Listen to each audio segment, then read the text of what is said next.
Good evening and welcome along to the first F1OWC podcast of 2020. Today I'll be joined by two-time world champion and three-time world champion elect Brandon Tanti. Now, welcome to tonight's podcast. Oh, thank you. And again, welcome to you all. It's a pleasure to be here.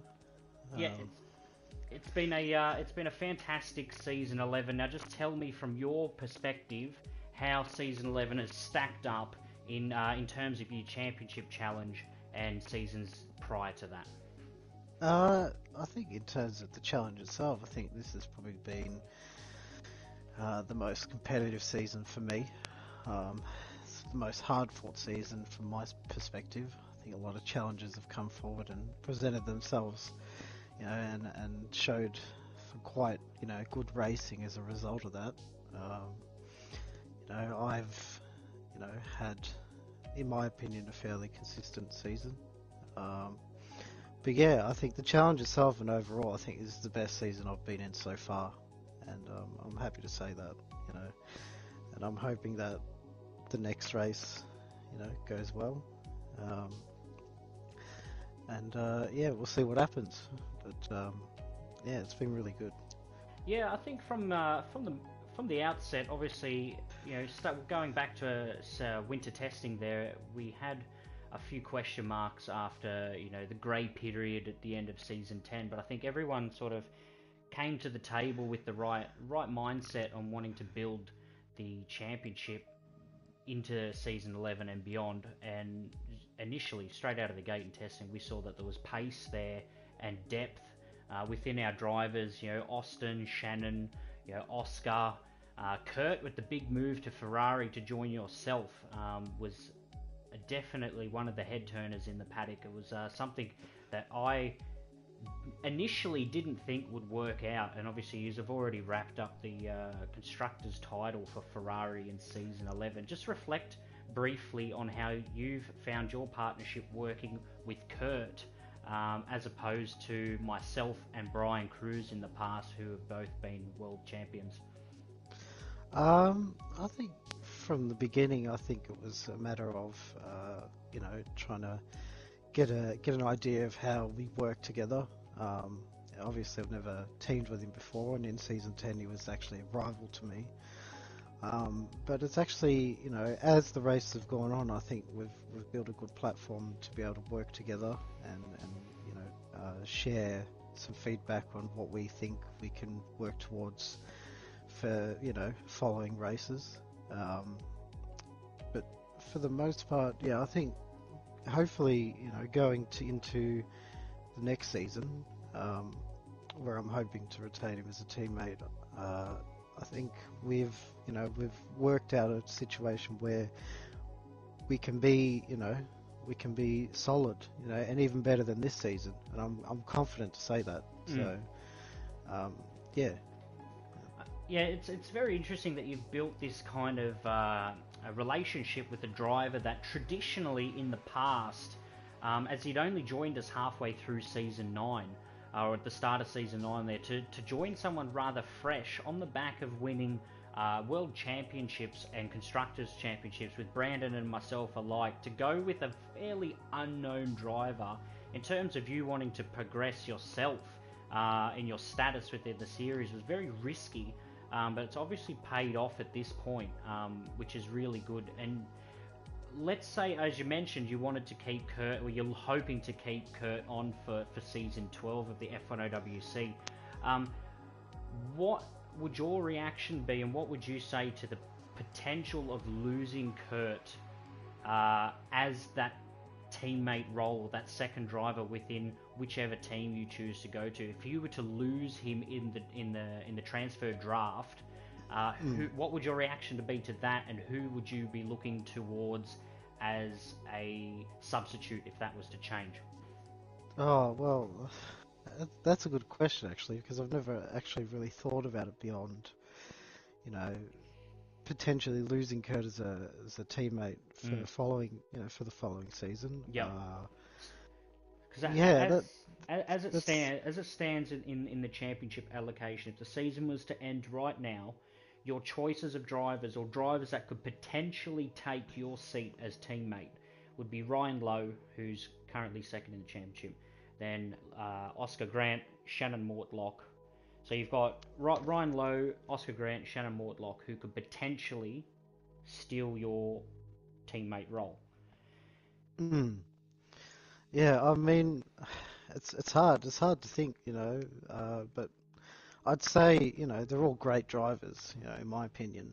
I think it's more about thinking about, who you could best work with, because I think we all work differently. I have a way of, building up to a race and sorting out things and working on setups and things like that before I even get to, the race itself. And that takes place, days or even a week before. It all depends on scheduling and things like that. But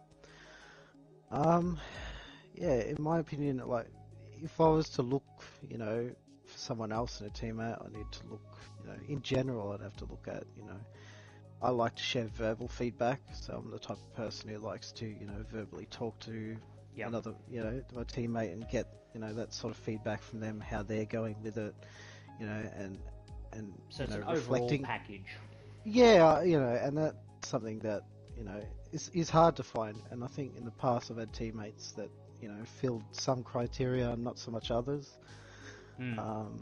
But yeah, looking at, the top order of the championship at the moment, it'd be so hard to choose. And I don't want to discredit anyone in saying, either one or the person. other. Yeah, it could be either one. Yeah, no, that's fair enough. Yeah. So looking at the championship as it currently stands, you're on 949 points. Now, for those who don't follow F1OWC, we trialed a revolutionary regulation structure or format structure where we would run a practice and qualifying with a 25% sprint race on the Wednesday. And then we would take those results and run a 50% feature race on the Thursday, where you have all of the faster drivers from the day before starting at the back. But obviously that risk of, choosing your passes and stuff were down to the race on the Thursday paid double points. And that's why we're starting to see, championship point tallies way higher than you'd traditionally see in any other Formula One category. I think prior to that, in our series, the highest was about 500 or 560 or something like that. So you're on 949 points. You're 58 points ahead of your championship rival, Ryan Lowe. Now, mathematically, Ryan Lowe is within a small chance of taking your third championship title away from you. Now, obviously you're striving to wrap that up in the sprint race at Abu Dhabi tomorrow. Now, you'd naturally have to finish ahead of Ryan, and you would wrap it up. We roughly crunched the numbers. If he won the race, you'd need to finish lower than third. Yep. If he was somehow managed, Ryan and McLaren somehow managed to outscore you by 9 points, and took the fight to the 42nd and final race of the season, how would you feel about that? How does the mind, process that scenario? I think, I pride myself in bringing a solid mental game to each race, because I think, fighting at the front is, it requires a lot of skill, that's for sure. But also it requires, mentality to be able to, not let things affect yourself when it's not going your way. Yeah. And I think, in a way, it's, I've done well to, make the most points up when I haven't been the quickest in certain races, and setting a realistic goal for what I may be able to achieve, and accepting things for what they are after each race. I think there's been certain rounds where I've had points taken off me and I've made mistakes. For example, in Monaco. Yeah. I retired essentially on the last lap. That wasn't particularly a good thing to swallow, but you have to move on from that. And but in terms of going to the last round, definitely be nerve-wracking. Yeah. It'll be nerve-wracking, but I think having a mentality of knowing that I know within myself that I am fast, and I can be on the day, and just making sure that I can put myself in the best position to get the best points I can. I mean, reverse grid races are always an unknown into them, because you never know what's going to happen. Yeah, that's right. Especially when you're starting from essentially out of the top 10, and you've got to work your way through the grid.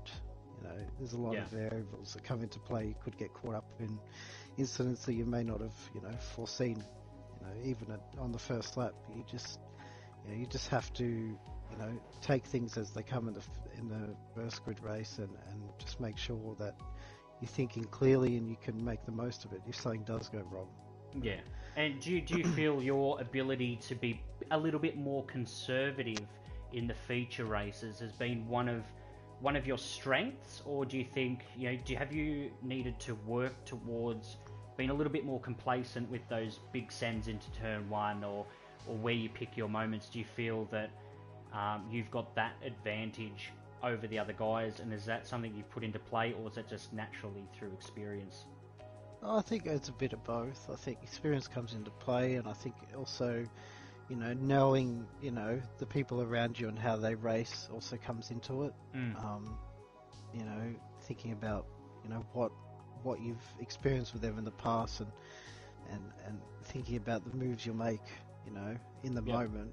They're all split-second decisions, and I think being conservative is a hard one, because I've reflected on my some of my reverse grid performances and thought that maybe I could have got more out of it, but at the same time I also pride myself on the fact that I've minimized the chance of getting caught up in an incident.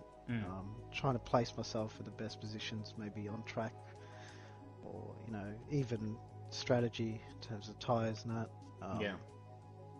But it's interesting, because I feel like in a way I'm not always the best reverse grid race performer, but at the same time I've done well in the races that I may not have thought that I could have got a lot out of. So I think that consistency is kept up with it. So I'm really pleased with the way it's gone. I think reflecting on it, we've got a few guys watching. We've got Austin Smedley, Fletcher Sermon, and Ryan Lowe present in the chat. So welcome, guys. Thanks for tuning in. Welcome. Austin has sent through a question to yourself, Brandon. He goes, how much have you, which is similar related to what we're talking at the moment, he goes, how much have you had to adapt your driving style, how you've gone about approaching a driver that's traditionally a back marker in the feature race, and knowing that you've got to overtake him, it's for position. Traditionally, in our traditional format, you'd lead from the start, you'd catch the back of the pack or the slower guys, they'd get the blue flags, they'd get out of the way. In the feature race, a reverse grid, you're needing to pass these guys on merit. So how have you approached certain drivers and midfield drivers in your own driving style? Have you had to adapt and accommodate that? I think definitely it's adapting. I think it's also maintaining an element of patience. Within your own head, you may feel it sometimes that that you're quicker than the driver in front of you, but at the same time you need to think about the race as a whole and pick your moments. You may have to sacrifice some time to get past someone, but as long as you do it clean, I think you're still setting yourself up for the best position. I mean, I've seen in the past, and I've made the mistake, I think in the past of trying to pass others aggressively, and it hasn't really worked out that well. But for the most part, I think it's maintaining a respect for all drivers and not having it in your head knowing that you may feel like you're quicker, and thinking that you have to get a move done straight away. I think it's a lot of patience, and that's something that I've adopted. And some elements may have cost me time, in a race, but at the same time, like, you got to think about the risks involved with going with aggressive moves, and it could end very badly. You lose more time than what you thought being stuck behind someone. So. Yeah, well, that's right. You lose a front wing in this sport, and you can pretty much say farewell to a top 3 placement, given how competitive our field is. We look at the qualifying order from Brazil, like that alone, the top 11 cars were within 1.1 seconds. Now, that's a competitive field that we haven't needed to endure before, and it's fantastic that the quality of drivers that we've currently got on the grid, from all over Australia and New Zealand and different nationalities, and that we've all come together for the one passion of Formula One, and to see that we're able to race that clean and that fast and that consistent is just it's fantastic to see.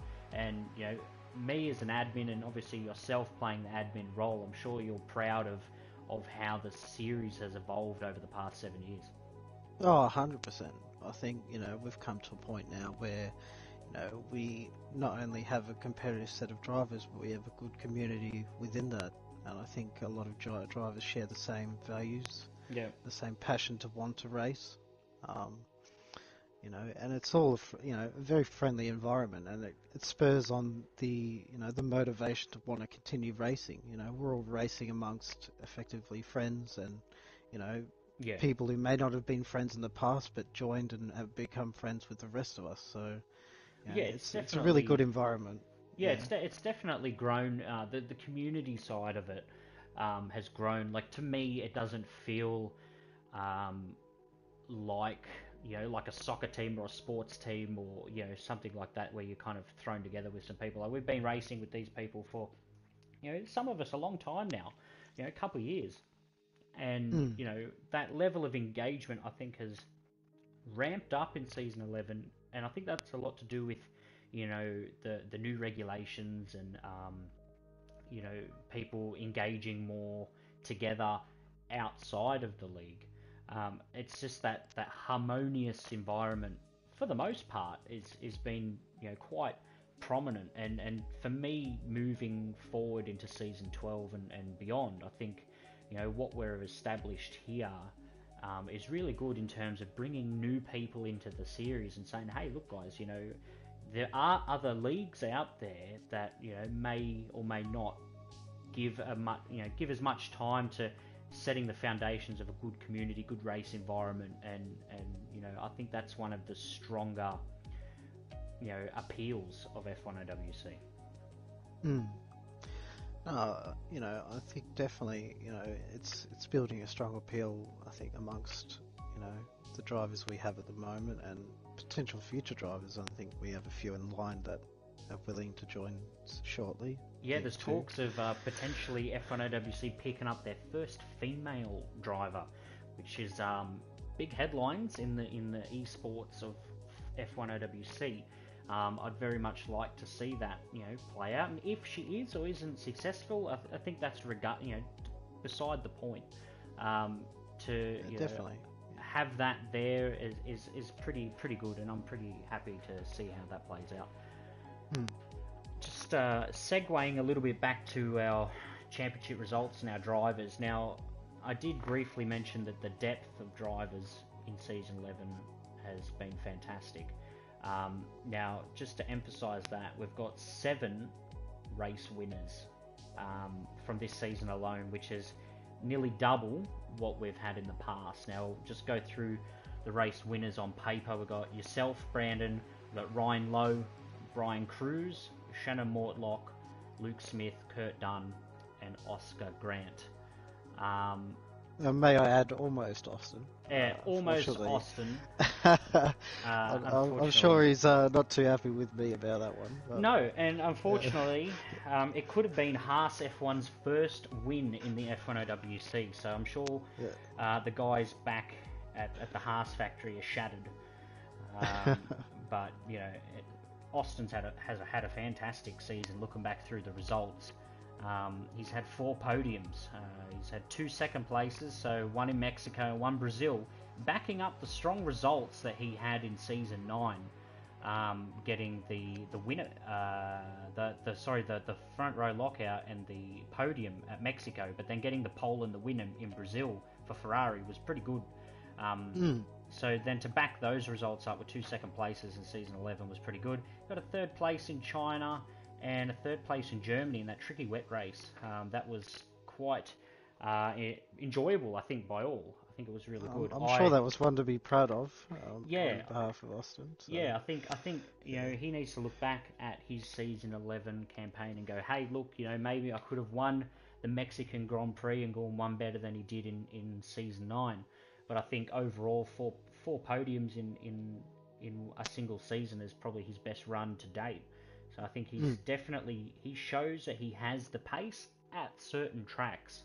And you can see that with Shannon Mortlock and Oscar Grant and Kurt and Brian. They're fast at certain tracks, and other tracks they do make some mistakes, or they're just off the pace. But I think overall, they've all shown the ability that they can do really well. And it's just a matter of trying to iron out those mistakes, which is essentially what you've done this season. I was having a look through the results prior to this, and I think your worst classification, so not including DNFs, your worst classification of the season was 7th. You finished 6th and 7th on one occasion in the entire season. It's something I'm definitely proud of. I think thinking about it, it has been a tough season. I think like I said, in terms of competition, it's been very, very competitive. I think like it demonstrates, having 7 race winners. And I've had race weekends I've come to and thought, I've got at least 3 or 4 guys that are quicker than me. Yeah. It really, like, the enjoyment factor kind of goes up because you think, the challenge is there. You really want to, get involved in it and compete, and it's exciting. Yeah. I believe it's exciting, and it's been great. Having a look at the stats here on race wins. Now, you've got 9 wins for the season 11 campaign. Now, obviously, that's not finalised because we've got 2 races to do tomorrow and Thursday in Abu Dhabi to wrap out the season. Now, you're leading your championship rival Ryan by 3 race wins. He's on 7. Yeah. But the big sort of shock is that Luke Smith, who started in the Toro Rosso, then made the mid-season transfer to Red Bull, has 10 Grand Prix wins to his name. Okay, driver that you and I both sort of felt could absolutely dominate the F1OWC, but he's obviously been held down by his lack of attendance, or is it his lack of sort of complacency in the feature races? What do you think has let Luke Smith down in terms of potentially walking away with the season 11 championship? I think it's definitely an attendance factor. Yep. I think there's plenty of races where, especially sprint races, where he didn't attend, and for him being such a talented driver, could have got very solid points. Essentially race wins. He's very quick over one lap. And he's shown that on many occasions, getting poles. Doing the phenomenal thing of just doing one lap in qualifying, and essentially beating everyone who's done three laps and tried to. Do you kind of see that as a sort of macho man kind of statement, like, I don't have to do the practice, I don't have to do the qualifying, comes out, does the one lap, starts off on the pole, walks away with the race? Do you think that sort of complacency to, avoidance of practice and driving with the other guys on track, do you reckon that's kind of led to his sort of more tendency to have crashes in the feature races where he's had to come through the field rather than dominate at the front? Do you think his lack of track time has kind of led to that? Definitely be part of that. I think he's proved on just about every circuit that he's pretty pacey. From an outside point of view, I think if you look at the situation qualifying, just doing one lap, you could think to yourself that maybe that's an element of, cockiness. It could be anything. Do you think it's more of a head game? It could be. It very well could be. And I think naturally he's a very aggressive driver. Yeah. And I think he's shown that through his performances, which do pay off at times. Yeah. I think. But at the same time, there's a big element of risk involved going for big moves on over the first initial few laps. I think Monza was pretty prominent in terms of, when it does go wrong, it kind of blows out and you overdrive it. It doesn't have that sort of ability to kind of go, okay, let's settle in, let's try and salvage as many points as I can. But just was straight onto it again. The big sends, the big dives, more broken wings. It kind of, didn't have that ability. It was like first or nothing. In his scenario. That's what it seems like. I think, from my point of view, coming up against him, like I said, he's a very, very aggressive driver, and I don't think he'll ever adjust his style to cater for the otherwise. Yeah. I think in the way he's gone about the whole season, it's been very much the same. Being aggressive from the get-go, and at the same time not attending sprint races. He could have had different positional advantages in the feature race, but well, that's right. He's only 250 points off of the championship. Now you could count his absences on both hands, and that there is, I feel that he could have quite easily been crowned world champion already. No, I definitely feel in a way that, me personally, he was very much, faster than me on a good amount of tracks. Yeah. And, I think the attendance thing just comes back into it again, and I think that is the one thing that's prevented him from, being in the position that maybe I am at the moment. So, yeah. So looking at some of the other drivers here, we've got Shannon Mortlock, 4 race wins. Started the season 11 campaign off pretty strong in Australia. I know he was on the podium there as in the sprint race. He walked away from the feature race with the disqualification. I think it was down to a misunderstanding with the penalties that were given out, and walked away with 0 points in that. Do you feel that the way that Shannon Mortlock's career has progressed, sitting 5th in the championship on 636 points, do you think 4 race wins is a happy season for Shannon Mortlock, or one that, is kind of let slip away? I think definitely he'd know within himself that there was more in it. I'm sure that he reflects on some of the races that didn't go well for him. He could have gotten more out of, especially getting caught up in incidents, which I feel is the one thing that has sort of stunted the growth in a way, or the progression that he's had. Where he has a patch of doing well, and then he sort of has a couple of round patch where he just doesn't really move very far, or he can't move beyond maybe the results he's achieved prior to that. I think he'll know within himself that there's more in it, and I'm sure he's looking to learn from that, and work towards putting a better title challenge next season, because I do believe that he's a title contender, and he does have some really good pace, solid pace. It's just a matter of putting in that element of consistency, and maybe some of the split second decisions that were made in races maybe need to go over that and think about, the decisions you do make. Do you think that his choice of racing view has sort of held him back a little bit and cost him in some scenarios this year? Look, my opinion on the racing view, I personally don't like it. That's why I wouldn't ever put myself in a position to race in that view. I think it does limit what you can see. Yeah. It's more of a career mode kind of view.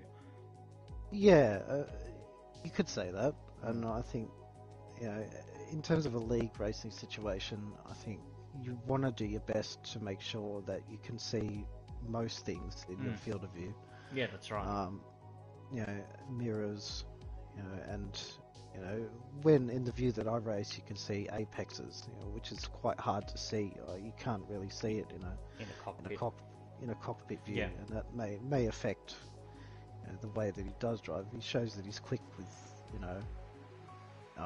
over a lap. Yeah, I think it's just more so within traffic. It becomes a problem because it's hard to judge distances. Well, you can't see your mirrors either in that view. And if you adjust it and bring the sliders back so you can see the mirrors, you can't see out of the front of the car because there's the halo and everything in your way.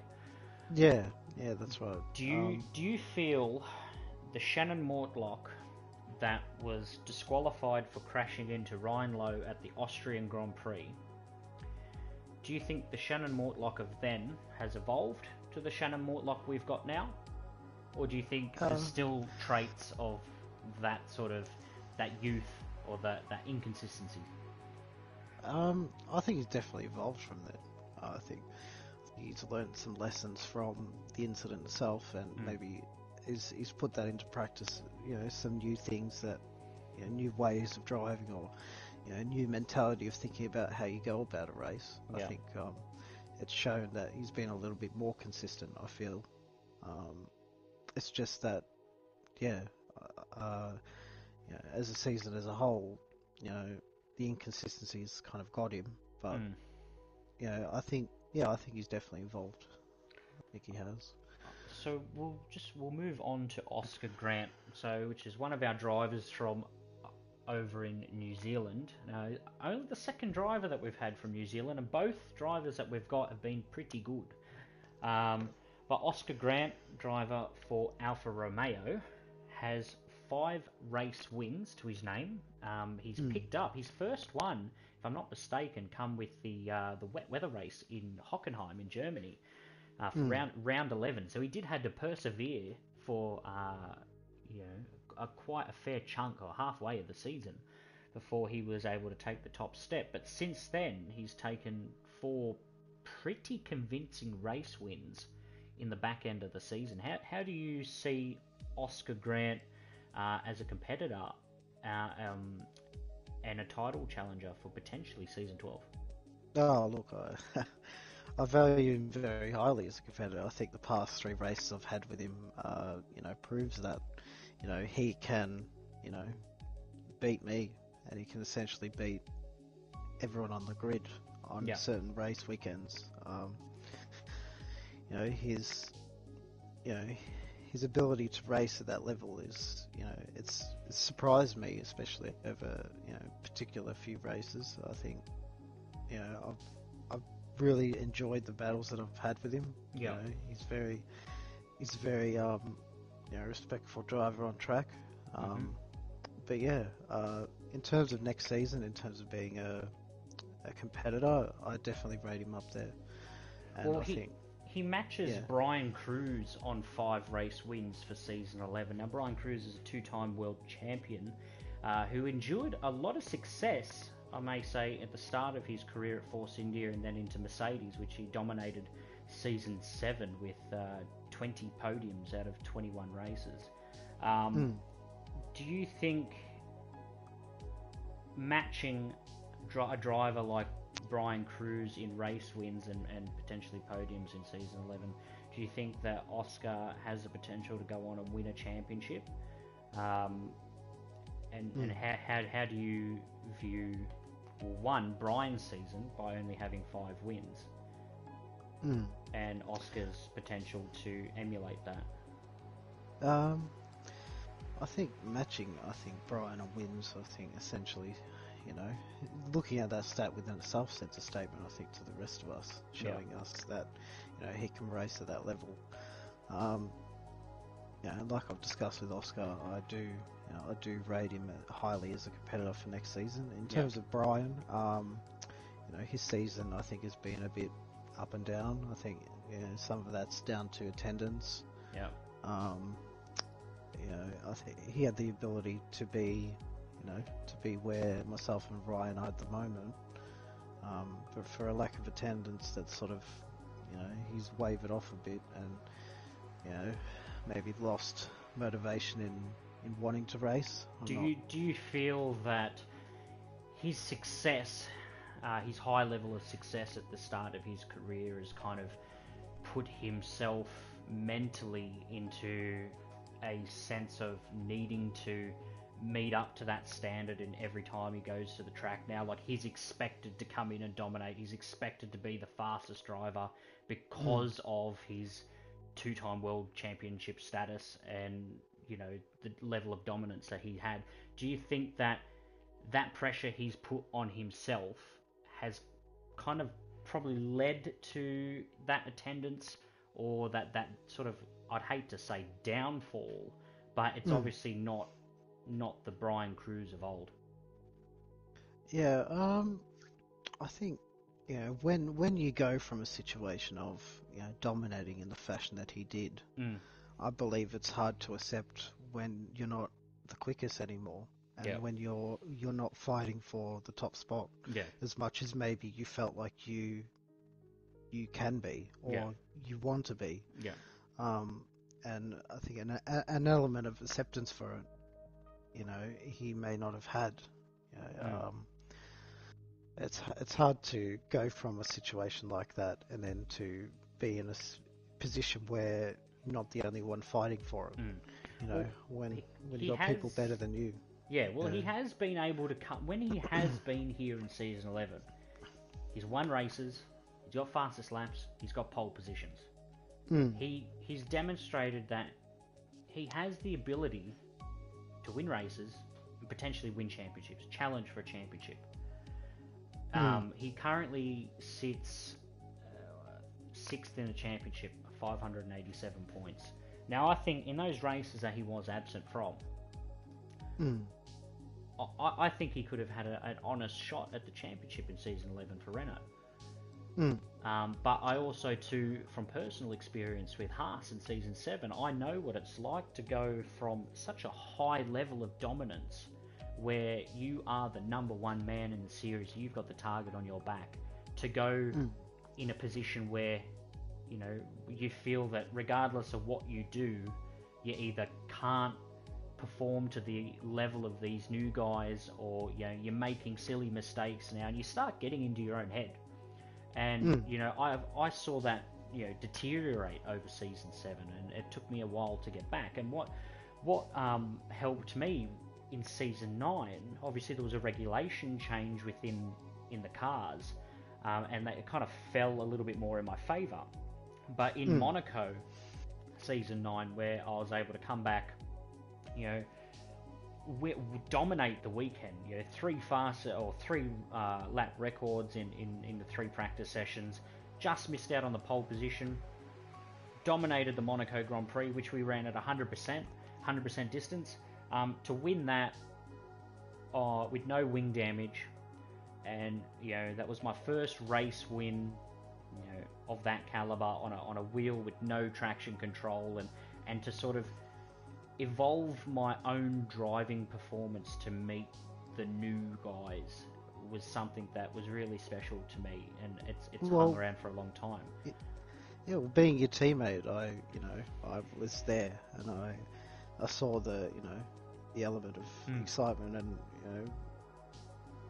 amount of enjoyment you got from showing or proving to yourself that you could get back to a level that was competitive. I think that's what it was. I was just sort of, after a few seasons of, poor luck and poor results, coming from a level of dominance to come back and go, hey, I can still perform at my peak. It may take me a little bit longer to get there, but on my day, I can be as fast as anyone else. And I think that's where Brian is at the moment, but he hasn't quite adapted to that former glory and sort of, being able to put himself in a position where, he can come back and take the bad results with the good results. I think that's the one weakness that's preventing him from winning, a potential another championship. I believe so. I think if you look back at the history, I think Brian's first few seasons showed that he barely made many mistakes. Yeah, that's right. It was like 95% podium strike. He never was in a position where he had a bad result and had to reflect on it. And I believe that when he had his first bad result, it was hard to accept. Yeah. And it's always hard to accept when in any case, but the first time that it happens, especially when you're in a race winning position. Yeah. It's the hardest to accept that you may have been the result of your own demise mistake. kind of thing. Yeah. So it's come out. Yeah. We have known for a couple of months now, 2 months or so, that Brian Cruz has announced that he will be retiring from the F1OWC at the end of this season. Now, obviously, it's a massive loss for the series to, lose a driver of his caliber and ability, and for some parts, still at the peak of his career. Like he's still winning races, he's still getting pole positions. He still has the ability to run for championship position. To walk away at this point of his career, I feel is not the right time. Do you think it's more of a head game that's forced him into this decision? And do you think we'll ever see him in the F1OWC again?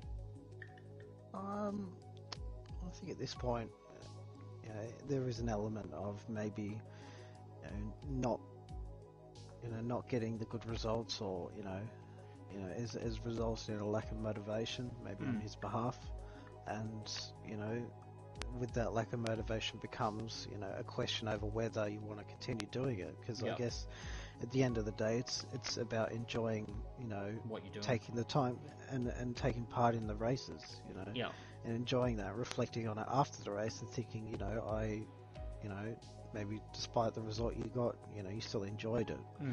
I in a way believe that maybe it's not the right time for him. Over this season, when he has been here, he showed that he can be quicker than all of us. But I wouldn't rule him out. I think there's potential for him to come back.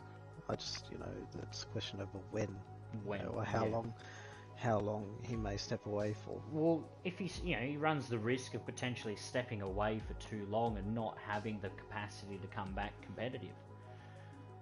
As the questions come here from Austin, he goes, Dylan, you've been a 4-time world champion.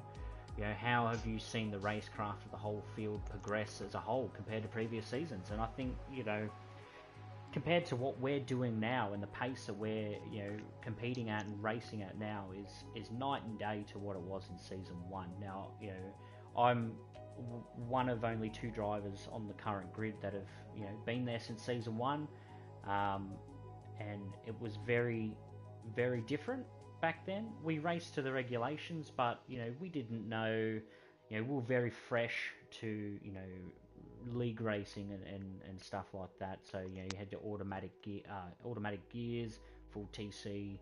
For the most part, it was pretty, we had no practice sessions set in place. So the people that went out of their way to do practice on their own outside of the races that we had at the time, they succeeded, and that's exactly what I did. I raced to those regulations in season 1. I did practice outside of it, and I won 11 races in season 1. Fast track, a couple of seasons, I dominated, season 2 for the most part, backed it up. double world champion back to back. Then they brought out the V6 cars in F1 2014, and it just didn't suit my driving style. And Mitchell Collin came in for Williams with Chris Padajak, and it was like Silverstone before I'd finally got the hang of these new V6 cars, because obviously they'd taken all of the aerodynamics off, and it was really understeery. But I didn't have that depth or that sort of knowledge to go into setup, because we're running off the presets. So whatever the presets were, out of those 5 options is what we raced with. We're racing by the regulations at the time. And then, I kind of guided the series into, okay, look, we're going to start taking off racing lines, we're going to start taking off pit lane assists, and sort of moving, introducing practice sessions to give people that ability to kind of improve themselves. Obviously we want to move the series into a more, prominent esports series, but we couldn't do it under the package that we got. So we needed to kind of, evolve the series gradually over time, so we didn't alienate the people that we currently had and be left with no one. I think that was really important, that the transition happened gradually. Season 5 was the big change, because obviously we went on to the PS4 console. The game was very buggy at the start. There was a lot of political stuff that went on in the background. We had to basically rebuild the series in Season 6, and then to back it up, in Season 7, we had a pretty decent sized grid in Season 7. Again, we were running realistic engine performance. We had a structure, a driver progression structure, where each race that you went out, doesn't matter what team or ability or assists you ran, you had these sort of requirements or objectives that you had to meet, and they gave you basically a season score or a team rank or driver progression tally, and you use that to sort of, if you met your objectives, you're able to, either remain at the team or get promoted to somewhere else. If you failed them, you're demoted from that team and you had to look for somewhere else. And that worked for the realistic performance cars, because the objectives were set based on the performance of the car. So if you were in a realistic Mena Marussia, you weren't expected to win the race or win the championship. They were relevant to that car. So if you were able to, meet those requirements set by Mena, that then enabled you the opportunity to be promoted to Williams or Mercedes or Force India at the time. But we got to a point within the F1OWC where the guys didn't really like the realistic performance engine of the cars, which is fair enough, because we did have a lot of new people come in. The guys that had been there for 3-4 seasons, they understood the concept, they liked the concept. But for us to grow as an esports series, we needed to go to equal, and we did that in Season 9, and we had 19 cars on the grid, and that's the point where it was like, okay, we've got something serious here. Like we can grow the F1OWC into a prominent esport challenger, and to play that out as competitive as it was in Season 9 was fantastic. And then to back it up again in Season 11, new regulation changes. First time we've changed the format since Season 1, in terms of steering away from that one-day practice, quali in the race kind of format, and I think it really works. But in terms of how the progression of the whole field, I think everyone's evolved phenomenally. I think everyone that have been around even as early as Season 6 and 7, like they've adapted, they've overcome. There's been new people come in, Luke Smith and Nathan Mazzolo, Kurt Dunn, Oscar, Austin, all these guys have just come in, and in their own way they've raised the standard of either what it takes to be a front-running driver, what it takes to be a competitive midfield driver, or even like Steve and Fletcher and Trent, their resilience to turn up knowing that they're going to be at the back end of the grid, but that ability to turn up every week, put in their best performance, knowing that they're not going to touch the podium, but that consistency is what makes up the entire image of F1OWC. 100%. Yeah, I think from my point of view, definitely Season 9 was a turning point. Particularly from a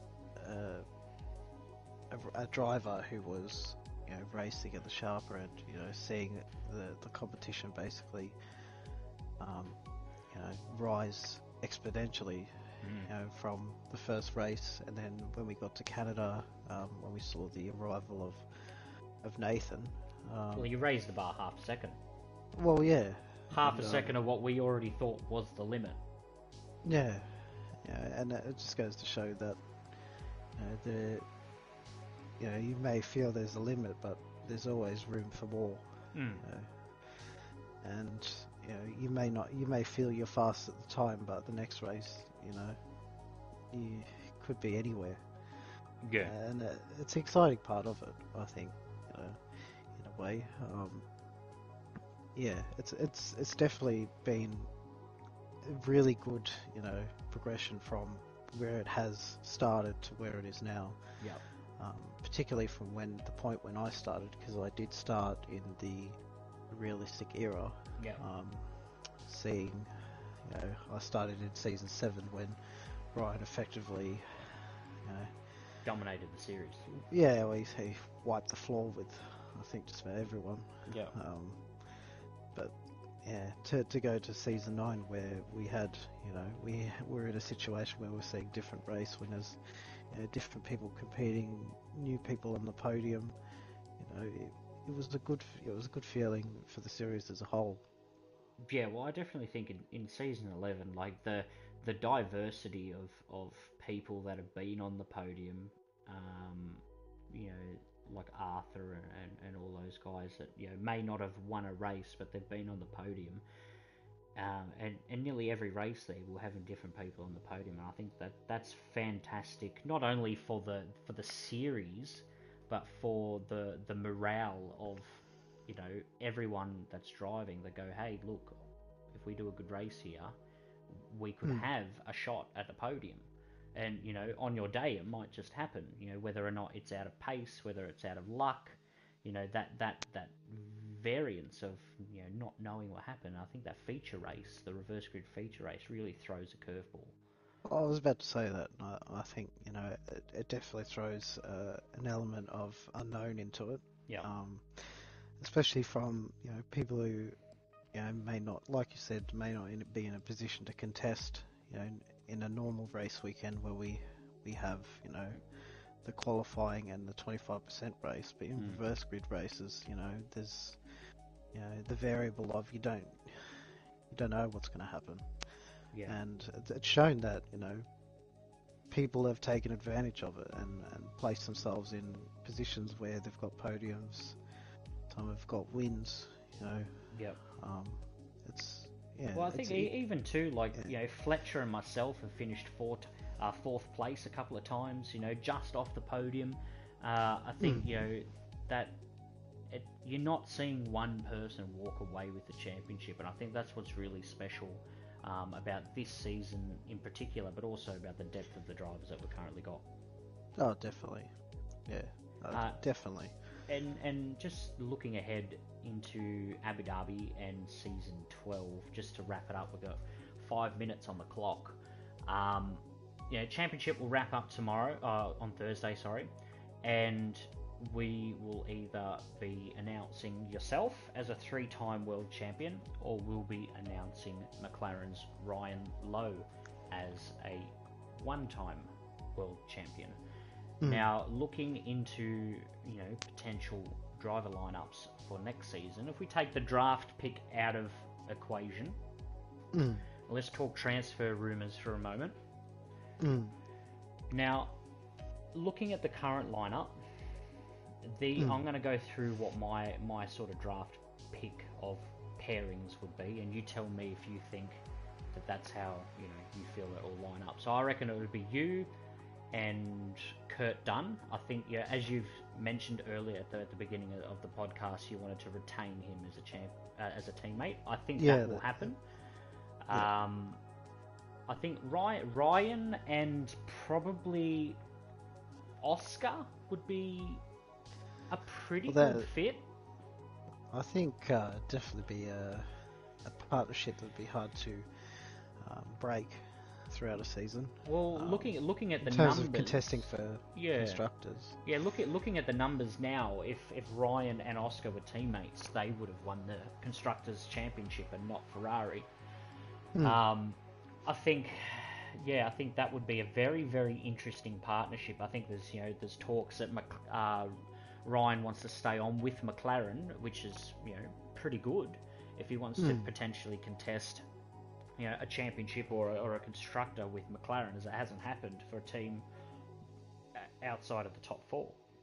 I think moving down, we got Shannon Mortlock. I think me personally, I would like to retain him as a teammate for season 12.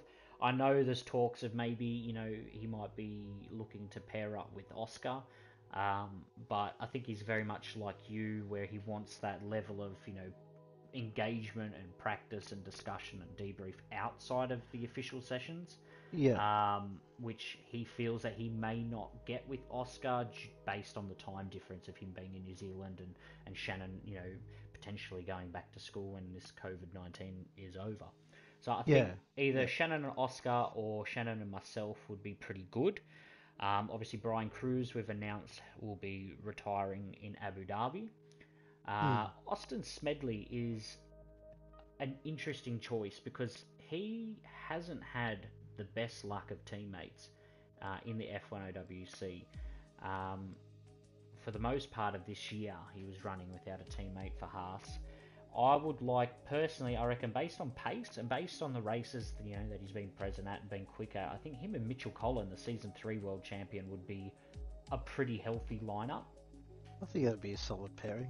I think the two should be able to share something. Yeah, well, I know Mitchell's looking to return to Williams, which is fantastic because it'd be the 10th, season anniversary since he debuted in season 2. So I think there's a lot of personal sort of pride there of wanting to go back to where it all started, kind of like I did in season 9, go back to Red Bull. Yeah. Yep. I think paying homage to your previous team, I think that's it's a good thing. I think he'll maybe get his motivation up to want to race. I'm sure he'll enjoy it more. I think Fletcher would be looking to team up with his friend Ben, who's looking to do his first appearance in Abu Dhabi this weekend. I think he'd be looking to make that transfer. Obviously, there's been a bit of tension between Fletcher and Steve this year at Mercedes, as they have been caught up in a lot of incidents together. And I think the talks in the paddock are that they want to go their separate ways. I'd be surprised to see them remain together for season 12. Well, yeah, I think on that note, I think it's an element of having that internal rivalry. I think between the two has been exciting, but at the same time maybe frustrating in a way. Both of them, wanting to do well, but at the same time getting caught up amongst each other. It's not always the ideal thing, especially when it's your teammate. Yeah, I think Steve might be looking to pair up with his friend Jess, the female who's looking to make her induction test potentially in Abu Dhabi. It would be good to see her as the first female driver on the grid in the F1OWC in season 12. I think that's where that will end up going.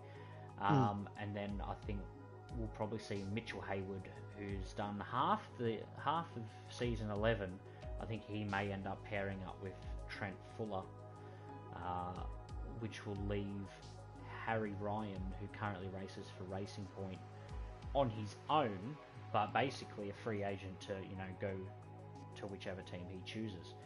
And obviously joining so late in the series, he's going to have the last pick in the draft. So if there are any seats available where you may have a top guy at one of the big teams, let's say hypothetically Oscar goes to Ferrari and no one else picks it, You know, Mm. even though he's, you know, last on the draft pick, if that seat's open, he could nearly shoehorn himself into a constructor's position. Oh, it's definitely an enticing opportunity. I mean, if You wouldn't the say no. opportunity presented, yeah, if the opportunity presented itself, I'm sure you wouldn't say no.